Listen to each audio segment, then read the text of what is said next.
Just say to people, just expect like a lot of bad stuff to happen the first year or two while you get things ironed out.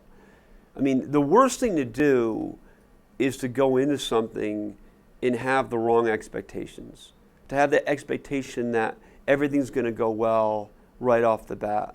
So just understand when you start a business that there's going to be setbacks, which is why maybe it's nice to have some friends who run businesses if you can, or some mentors. But you don't even need that, I always read a lot of books about entrepreneurship too.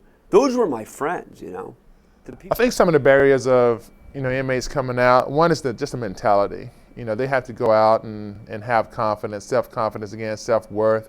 They're coming out of an environment where they're told when to get up, when to go eat, when to go to bed. Now they're out, and now they're thinking about starting the business where they control all of that. So that's huge, in turning that switch on where you're in control now.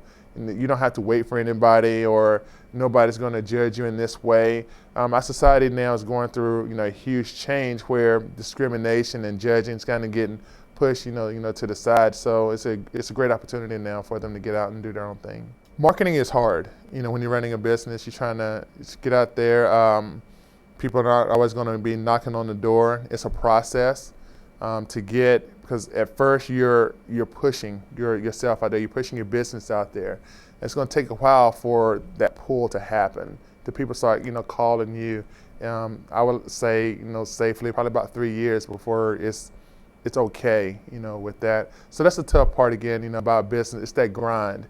Nobody wants to put in effort and get no return.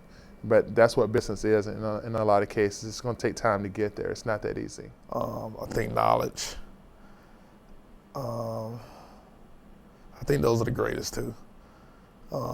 Because, in about life, anything you do new, it's going to bring a level of fear. Anything you do. So I think by a lot of people being incarcerated, I've not seen examples of people that are successful. I think it's more difficult for them to kind of grasp the ideal of I can be successful in doing something legitimate, So a lot of times the people that's successful when they come out, they either are so determined, to be successful, and they say I have no other options, I got to make this happen, or either they've been around people who've kind of like brought them along the way and kind of encouraged them and kind of like schooled them on the things to do.